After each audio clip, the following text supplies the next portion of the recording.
As we were getting our new apartment ready, my girlfriend's guy best friend kicked the door in. "You're getting married before you've even passed the pre-wedding tests? Getting married without my approval? Haven't seen you in a few years, and you've gotten awfully brave, haven't you?" My girlfriend, caught in a headlock by him, had a look of pleasant surprise. He then walked into the master bedroom and sat down on the wedding bed, bouncing on it. "Knowing your taste and how picky you are, this bed's not gonna cut it. It won't satisfy you for more than a few days." My girlfriend's friends gasped and immediately tried to smooth things over. But he just jutted his chin out at me defiantly. "You're not gonna cry, are you, buddy? This is the first pre-wedding test. If you're not generous enough, I won't approve of this marriage." My girlfriend turned to me, apologizing nervously. She tried to brush it all off as a joke. My fists, which hadn't hit anyone in years, clenched tight. "So did my feet. Your marriage? I approve." Ace raised an eyebrow, watching Sophia's reaction. Everyone else just stared at each other. The room was so quiet you could hear a pin drop. Sophia's smile was stiff. "Ha ha ha, what is this nonsense? Steven, that joke's not very funny. Ace is just impulsive and never serious. Don't pay him any mind, and don't pick up his bad habits. We'd been together for 3 years.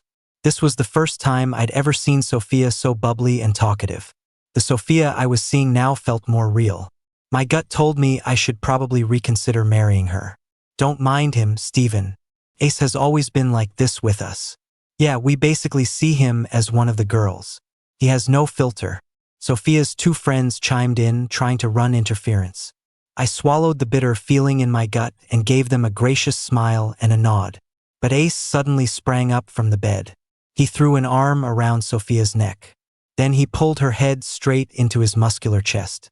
"What's so bad about me? When am I ever not serious? You explain yourself right now." Sophia's face turned bright red. I couldn't tell if it was from excitement or from being smothered. She told me about her history with Ace before. Her father died young, and she was left to fend for herself like a weed nobody cared for. When she was bullied, Ace was the one who stood up for her and had her back. After hearing that, I thought she should be grateful. I just never imagined this is what he meant by having her back. "You're so rough." Sophia pried his arm off her neck, stealing a glance at my face. "Stay away from me. I'm a taken woman now." Ace let her go and slung his arm around my shoulders instead. "Who cares about you girls and your fancy perfumes? Brothers are better. Weren't you throwing me a welcome home dinner? Where's it at? I'm not going if it's not someplace nice." Sophia slapped his hand away. Her expression finally turned serious as she looped her arm through mine. "The welcome dinner was booked by my Steven. It's at a top-tier private club. That's how much he respects you. So for you to show up and give him a hard time is really uncalled for." Ace shrugged. Then he suddenly bowed to me and said he was sorry. But as he straightened up, he rolled his eyes at her, acting like a puppy guarding its food. "So pathetic. There are 3 pre-wedding tests. We'll count this as him passing the first one. We'll see how you both do on the rest." Sophia tapped her fingers twice on my arm. It was our little signal for her to calm me down. I took a half step away, avoiding her touch. I'd been single my whole life before I met her, hoping my first love would be my last. I really didn't know how to handle a love triangle. I was torn between blowing up right then and there or just enduring it. "What's this?" Ace picked up a velvet box from the nightstand. I looked over. He had already opened it. He took out the vintage watch inside and started fiddling with it. "Looks old and classic. You've got a unique eye. I'm commandeering this for a couple of days." With that, he shot me a provocative glance and slowly started putting it on his wrist. But Sophia's voice was urgent. "Put that back right now." When she saw the watch on Ace's wrist, she almost lunged to snatch it back. "That's my father's only heirloom. It's for Steven to wear on our wedding day. I'll say it again. Take it off and put it back. Or don't blame me for what happens next." Sophia's voice rose, but her face was dark. Ace stared at her. "I can't even wear it for 2 days? I knelt at your dad's grave with you. I called him Dad. Have you forgotten?" His eyes started to get red.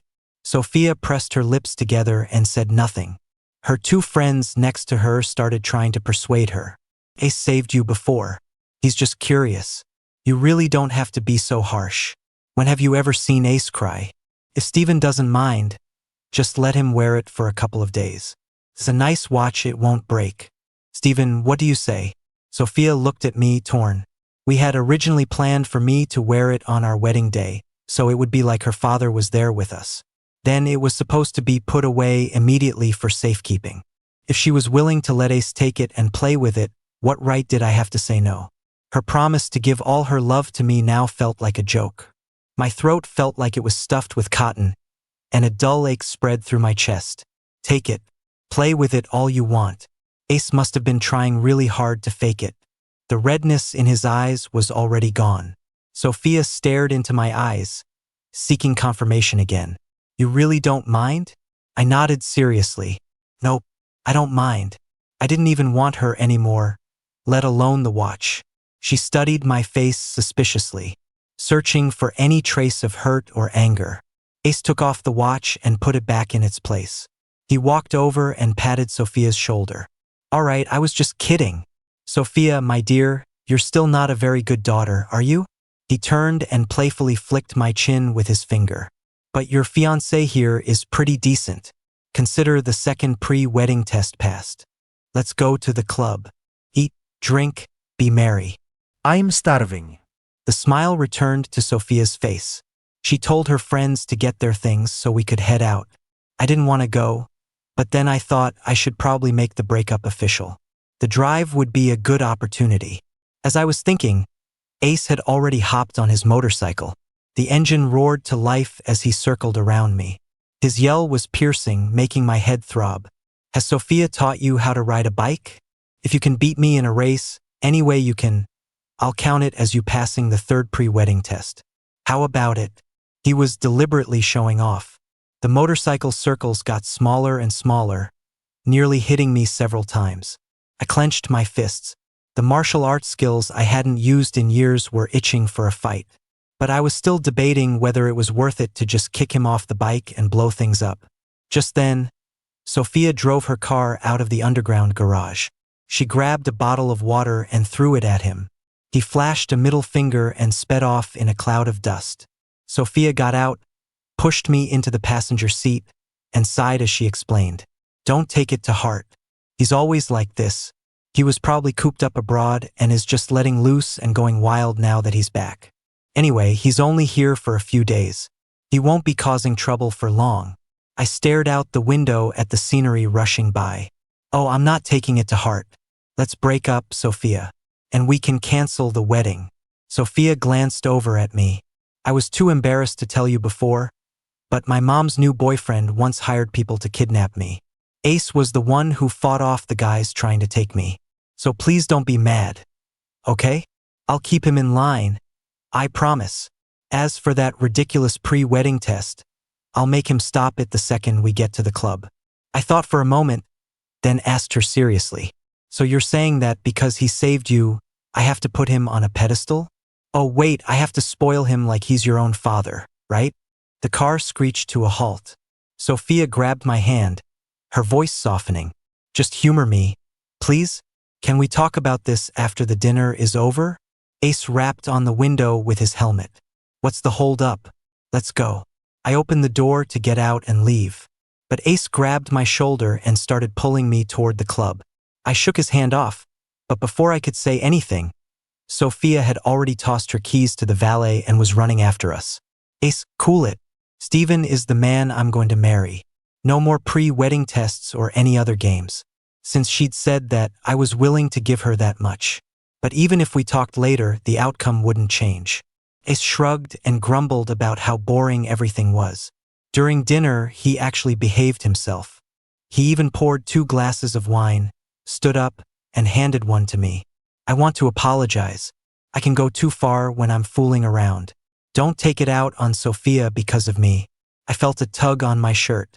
It was Sophia. The others chimed in, urging me to let it go. I took the glass and downed it. But less than 2 minutes later, my head started spinning. Realizing something was wrong, I immediately stood up, said I wasn't feeling well, and that I had to leave. Sophia reached out to steady me. What's wrong? But then Ace clutched his stomach and started moaning. The hand supporting me suddenly let go. Sophia rushed to his side, letting me fall back into my chair. Ace patted my cheek. This is the third pre-wedding test. Good luck. The two friends were stunned. Ace, what are you doing? Aren't you afraid Sophia will actually lose it with you? Are you crazy? It's not too late to stop. But Ace was unfazed.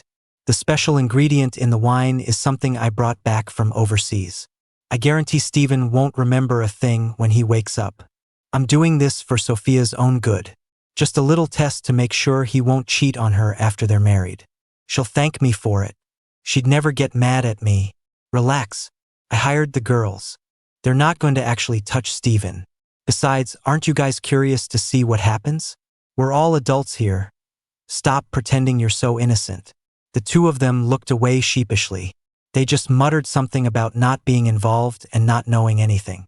I was dizzy and a wave of heat washed over my body, but my mind was still working. As they helped me to a private room next door, a plan instantly formed in my head. Two scantily clad women were smiling at me. It pinched my side. I came back 2 days early just to set this up for you. Enjoy it. Before the words were out of his mouth, I launched a whip kick and sent him flying. A knife hand strike followed, knocking both women unconscious. This is the best you could set up in 2 days? I forgot to tell you. Before college, I was the national champion in the men's division of the National Youth Martial Arts Tournament. All your flashy moves? They're nothing but a cheap sideshow to me. The drug was hitting hard. I knew I couldn't stay long, but I had to look intimidating. The two women were slumped on the floor. I planted my foot on a writhing Ace, pulled the special ingredient out of his pocket, and shoved it in his mouth. Ignoring his muffled curses, I pointed around the room. Since you set this all up, you get to enjoy it. Just then, the door to the room swung open, revealing a tall figure. An unfamiliar, stunningly beautiful woman stood before me, more dazzling than the sun. My brain was a complete fog. I walked over and grabbed her wrist. Are you single? Yes. No husband, no boyfriend, and definitely no guy best friend. All I heard was yes. I kissed her lips, which had been chattering away. In a daze, we were in an elevator. She took control, pressing her hand to the back of my head. I felt for her slim waist, the elegant curve of it so soft. Everything about her was perfect, just perfect. I didn't even notice we were in a private elevator, and that it had stopped at the top floor. Rumor had it this was the exclusive floor of the mysterious CEO Ms. Lin, a secret sanctuary she had personally designed for the man she loved. All I knew was that her arm was now looped through mine. She wanted me to use my arm to measure her waist. Fireworks exploded in my brain. I had no idea where I was. I became like a vine seeking support, clinging desperately to the slender woman. Suddenly, a sharp pain on my lower lip. I managed to force my eyelids open a crack. The woman's elegant nose was pressed against mine. Are you sure you want to continue? Her voice was cool and husky, and mixed with her hot breath, it had a mesmerizing power. I forced my eyes open wider. Her magnified face was as perfect as a work of art. Her eyes filled with deep emotion. Are you sure you won't regret this? She asked me again. It would be rude to keep going. I bit my tongue hard, and a sliver of clarity returned to my mind. Right? You have to be careful with your first time. Your life is also important. No matter how beautiful a professional seductress is, you have to watch out for diseases. Take me to the hospital. You're very professional. I'll pay you what I owe you. I managed to force the words out, but my body refused to leave hers, and I lost my senses again. On the way, I was so frantic I didn't care where we were. I just held her and kissed her wildly. When I came to in a private hospital room, I was still leaning on her shoulder. Thanks. I felt like I'd been roasted over a fire. I kept my head down, too embarrassed to look at her. I'd just gotten steady on my feet when my legs gave out again, and I stumbled back into her. Of all the rotten luck, I bumped right into a certain spot, eliciting a soft, sultry moan. Sorry, I'll take you home. We spoke at the same time. She stood up to steady me, then half knelt to pick up my shoes, one by one. I leaned heavily against her, studying the red marks on my chest. Stephen, as we were walking out of the hospital entrance, I suddenly heard Sophia's voice behind me. I patted my human crutch, letting her know she could let go of me. I turned to face Sophia. She was supporting Ace, her face grim. Who is this woman? When did you get together with her? I let out a cold laugh. You're holding on to a man yourself. What right do you have to ask me anything? Besides, on the way to the club today, I told you we were breaking up. Who I'm with is none of your business. Her eyes widened with anger. Ace spoke up weakly. Stephen, you're the one with a woman on the side. Sophia and I are completely innocent, okay? If you didn't want to go through with the pre-wedding tests, you could have just said so. Why did you have to frame me? If Sophia hadn't gotten there in time, His whiny voice was grating. Cut him off, annoyed. You're a great guy, best friend, but you suck at playing the victim. Pre-wedding tests is a nice way to put it. It was just your way of trying to get rid of me and take my place, wasn't it? What, couldn't make it overseas, so you came back looking for a meal ticket? As for who framed whom, the evidence isn't hard to find. But Sophia was just staring at the exposed skin on my chest. Only now did she frown and speak. Stephen, how do you have the nerve to say any of this? With me, you pretended to be some virtuous gentleman, but behind my back, you're playing around more than anyone. Aren't you? I originally thought Ace was just messing around, but now I see I should be grateful he tested you. You make me sick. As for what you did to Ace, I'll find out the truth, and I'll make you pay. I have no idea how Ace managed to brainwash her. She used to seem so normal, but now it was like her brain had packed up and left town. I really didn't want to admit I'd ever loved someone like this, but I had to set her straight, lest things get out of hand. My tit-for-tat method wasn't exactly clean either. I pointed to the hospital behind me to give her a hint. Why do you think I'm here? I'm telling you one last time. I'm the victim. Ace was just too stupid to pull off his little scheme and ended up with a taste of his own medicine. But she was completely deluded. She scoffed. You're the one who booked the club. Do you really believe that yourself? I couldn't take it anymore.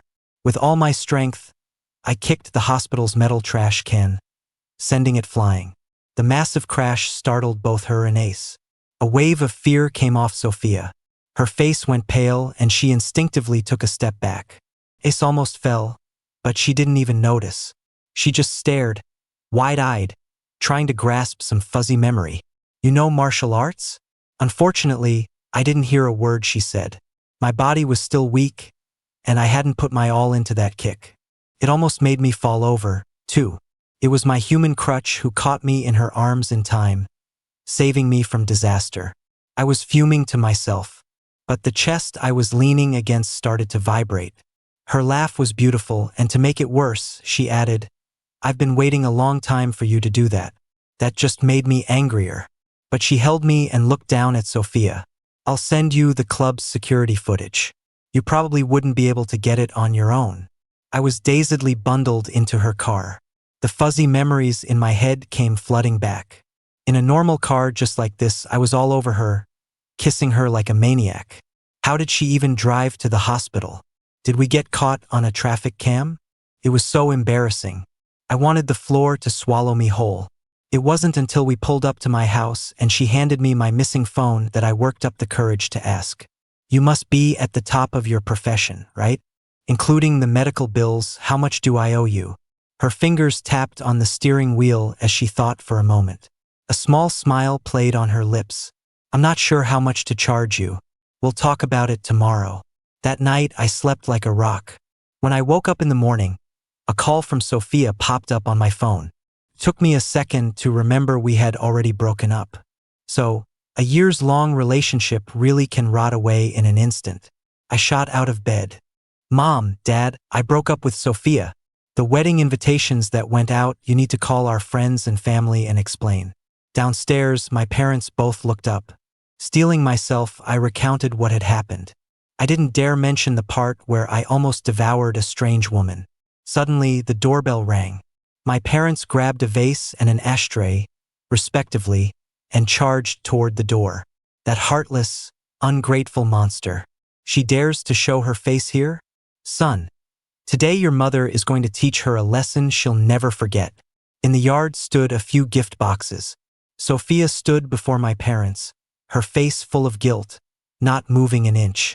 Uncle, Auntie, as long as it makes you feel better, you can do whatever you want in me. I'll accept it. My parents didn't have the heart to get physical, so they just told the housekeeper to throw her out. She craned her neck to look at me, standing in the doorway. Stephen, can we talk, please? My parents and the housekeeper stood in a line, glaring at her like tigers. I was a little exasperated. The apartment is in your name. My family paid for the wedding prep and the car, which are in our names. There are no assets to divide. If you have anything else to say, just say it all right now from where you're standing. She took a step forward but was blocked again. She was quiet for a moment before speaking. I saw the security footage from last night. My other two friends also confessed. It was Ace's fault. But he really didn't mean to do anything to you, he was just playing a bit too rough. Think about it, I could have gotten the medicine and been back at the club quickly.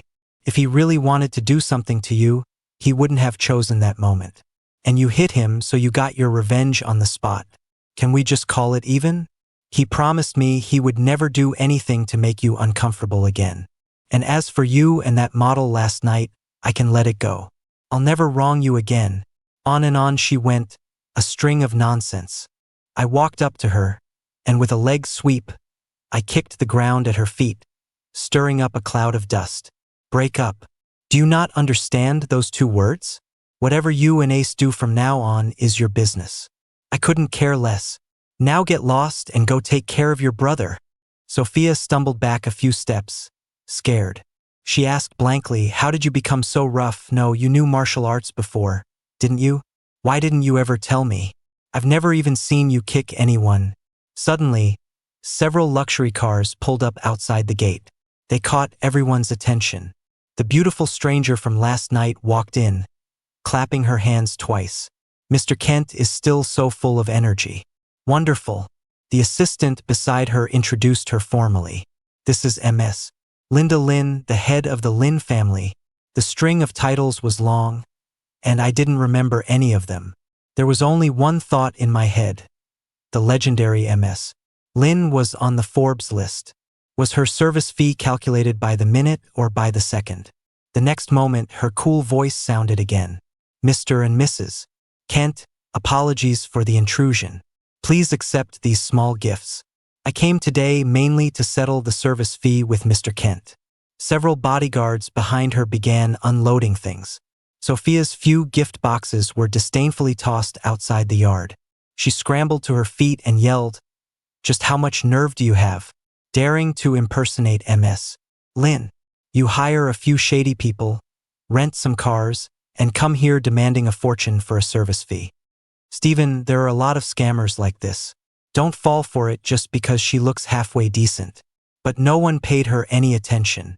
My mom quietly put down her weapon. She shot me a glare, her smile a little strained, as she spouted polite pleasantries. My dad sucked in his beer belly and grinned sheepishly. Ms. Lynn, may I ask, what exactly was this service for? They were prominent people in our city, and seeing them act so cautiously now made my heart ache a little. Thankfully, Linda Lynn was very polite to them. After the small talk, Linda held out her hand to her assistant. She took a file folder and handed it to me. At the same time, the assistant walked toward Sophia. After reading the file, I was speechless. Ace's family had dirty business overseas. All four of them were criminals.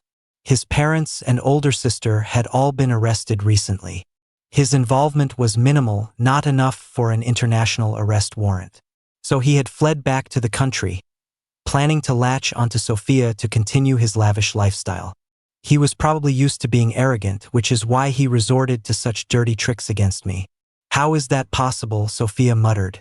Linda Lynn smiled faintly. She lifted her wrist and glanced at her watch, looking somewhat captivating. 10 minutes ago, Ace was put on a helicopter and deported. Last night, he personally confessed that he wasn't the one who saved you back then. He only took the credit for your gratitude and financial support. Support? Sophia clutched the papers in her hand, trembling like a leaf in the wind. I craned my neck to look. Holy cow! The transfer records were endless. At least tens of millions. I almost wanted to thank Ace for coming back. If I'd only found this out after marrying Sophia, it would have been a real disaster. Sophia suddenly grabbed my wrist. When you were 13, were you ever in South City? In an alley off Phoenix Road? Did you save a girl who was about to be kidnapped? She almost passed out. I pried her fingers off and threw her hand to the side. I thought about it carefully but couldn't remember. I don't remember. I used to travel everywhere for competitions and like to meddle in other people's business. I've helped out a lot of people. Don't go randomly claiming someone as your savior. I'm not interested in being your father figure. Linda spoke up coolly from the side. Don't doubt it. Stephen was the one who saved you. I was so shocked I almost jumped. Quickly waved my hands. Then don't try to repay me. Or better yet, just stay far away from me from now on. That'll be thanks enough. Okay? Sophia swayed on her feet. She looked like she was about to shatter. Linda scoffed and turned to me. It's all taken care of. Mr. Kent, let's talk about the service fee. Before I could respond, my parents were eagerly inviting her inside, closing the door behind them.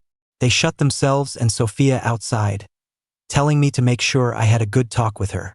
Inside, Linda cornered me. I backed away guiltily until I plopped down on the sofa. She suddenly leaned in, putting her perfect face right in front of mine. Stephen, you don't remember me either, do you? Her deep eyes were like bottomless pools. Her voice was low, and it sounded a little sad.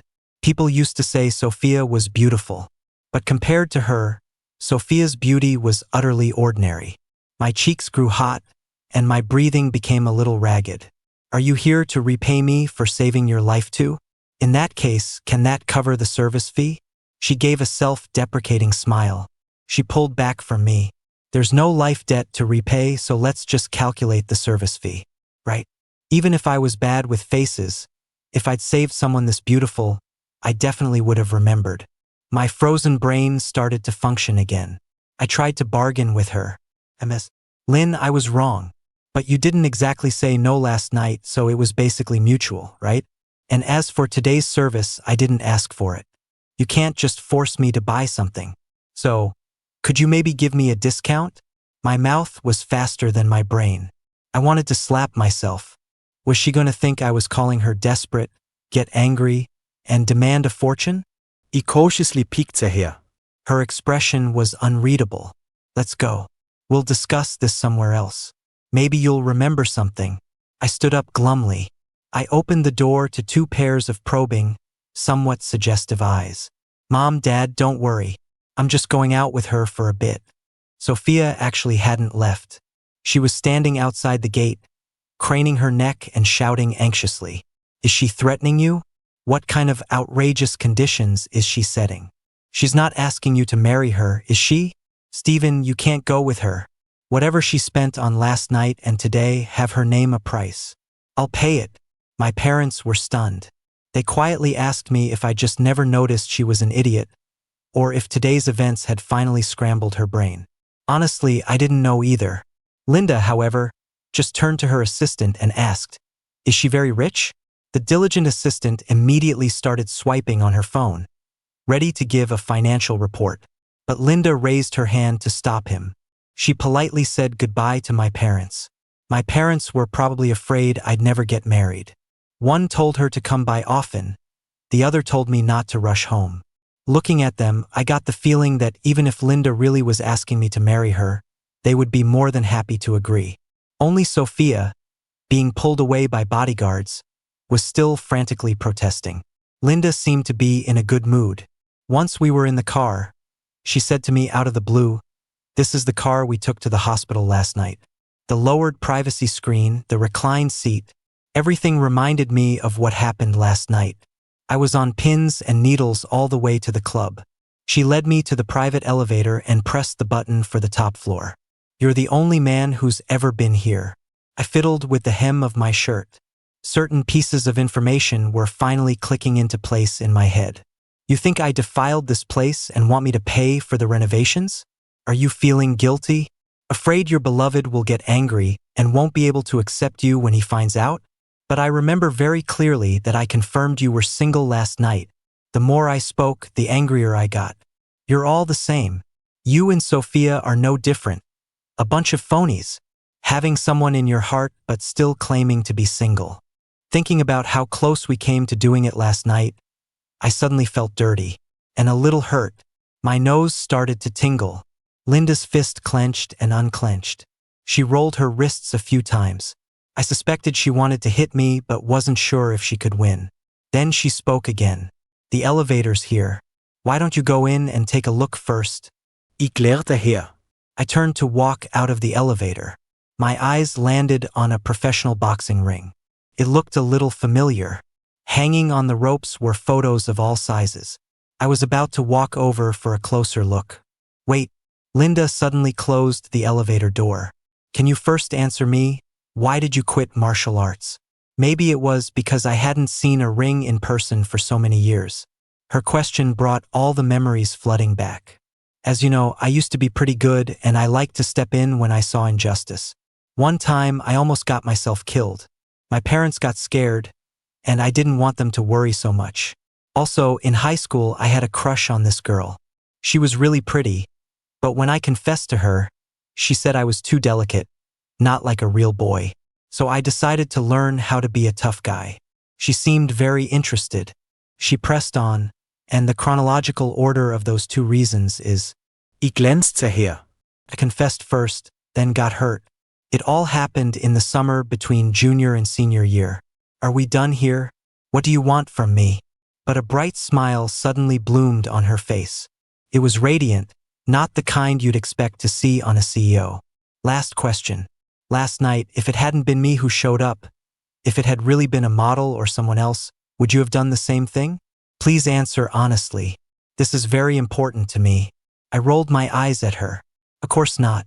I have strong self-control and I'm picky, okay? It's all your fault for being so dazzling that I lost my cool. But if someone else looked like you, that's another story.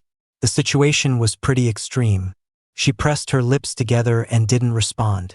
After a long moment, she opened the elevator doors. Let's go in and talk. My gaze was once again drawn to the ring. I slowly walked over and touched the ropes. The next second, I saw my own picture. Lots of them. Most of them were me. From elementary school competitions and award ceremonies to school events to photos of my life after I left the sport. I did a full circle and saw a familiar figure. The pretty girl I'd confessed to, who told me I was too delicate. I met her in Pennsylvania and never forgot her. Later, I ran into her in California. We had a secret match behind our coaches' backs. I didn't win, but we talked for a long time that day, and in the end, it was my young heart that lost. You're not Beanpole, are you? In my excitement, the nickname I'd given her slipped out. She had come to stand behind me at some point, looking at the photos with me. I turned my head and almost bumped right into her. I held my breath. Am I a beanpole? Didn't you already measure me last night? I immediately spun back around. I was so nervous I was starting to ramble. That's not what I meant. You used to be kind of skinny, and I got used to calling you that when I was teasing you. And your last name wasn't Lynn back then, was it? Her reply came from right beside my ear. Her faint smile sounded a little bleak. My current name, my maternal grandfather gave it to me when I went back to my dad's side of the family. Later, Linda's voice was low. It was like watching a movie with my ears. Back then, she had chased after me, trying to explain, but her coach caught her. The coach told her that her parents had been in a car accident and driven off a cliff, and that she had to go home immediately. She went back to handle the funeral, but her aunt had already taken control of the family business. She was pushed out and suppressed until her grandfather couldn't bear it and brought her to live with the Lin family. That's how she got her new name and later took over her mother's family business with an iron fist. The regret that had haunted me for years. The thing that made me afraid to date, that made me suppress my true nature. In that instant, it all vanished. Linda, did you find me a long time ago? And why did you only tell me today? She suddenly smiled again. Not that long ago. I was too busy before. I only found you a couple of years ago and have been keeping an eye on you since. But I always felt that you were very different from the boy I loved and remembered. And you had Sophia. Yesterday, if you hadn't fought back, my bodyguards would have been the ones to save you. I never would have appeared before you. And I wouldn't have gotten involved in the mess between the three of you. She seemed to have her principles. I responded numbly. You've changed a lot too. Your body is better than a model's now, and you're so cool. But I still don't get it. What does me fighting back have to do with whether you showed up or not? As soon as I asked, I figured it out. My heart was beating fast. I didn't know what I was hoping for. She grabbed my shoulders. She forced me to turn and look her in the eye, her gaze intense. It has everything to do with it. The you from last night is the real you. The boy I've carried in my heart for so many years. Stephen, just be yourself. I'll protect you. I won't let anyone hurt you, including myself. And of course, I won't let any woman more beautiful than me appear in front of you. So domineering, and so incredibly attractive. But I shook my head. I will be myself. I decided that last night. It has nothing to do with anyone else, and it certainly has nothing to do with whether you like me or not. Her face was suddenly right in front of mine. She pecked me on the lips. Her warm breath was very close. Even better. That's the boy I love. How did you know my body is better than a model's? You didn't even try last night. Want to confirm? Oh my God, what a siren. Is this what the legendary cool, decisive CEO is really like? Let's talk about the service fee. I need to go home. No deal. I'll let you owe me, so I can come to your house every day to collect the debt. Linda, you're being ridiculous. My grandma always said a persistent woman gets her man. It's okay to be a little shameless when you're chasing a guy. We bickered all the way to the club entrance. Linda's face darkened again. Following her gaze, I saw Sophia. Stephen, I brought the share transfer agreement. Everything I have is yours. Can we just stay far away from this person, please? The wedding is almost ready. If you don't like the apartment, we can get a new one. As she spoke, she tried to shove a document into my hands. I took it, tore it to shreds, and threw the pieces at her. If you don't know what break up means, go look it up in a dictionary. Sophia watched the paper scraps flutter down. Her laugh was a little unhinged. Now that you've latched onto MS, Lynn, you're a whole different person. You were hooking up with her all along, weren't you? Otherwise, how could last night have been such a coincidence? Linda actually answered her seriously. To be precise, I've wanted to hook up with him for many years. That's why last night was such a coincidence. I tugged on Linda's sleeve. Didn't you say you were going to protect me? Here's your chance. I don't want to see her again. After that, I really never saw Sophia again. A subsidiary of Linda's company first extended an olive branch to the illegitimate daughter of her mother's new lover. Her grandmother, who had supported Sophia because of her relationship with me, began to favor the illegitimate daughter instead. Once the illegitimate daughter gained power, she didn't let Sophia off the hook. Coupled with Linda's ostentatious pursuit of me, the business world caught on, and everyone started to keep their distance from her. She was kicked out of her home like a stray dog. In the end, she jumped from the window of our would-be apartment. It didn't even cause much of a stir, because that day, Linda had booked every advertising screen in the city and filled the sky with drones to propose to me. Stephen Kent, just be your brave self. Stephen Kent, I love the real you. Stephen Kent, marry me. It was pretty cheesy, but I said yes. Linda was perfect in every way. The feeling was sublime. When you're picking a wife, of course you have to choose the best.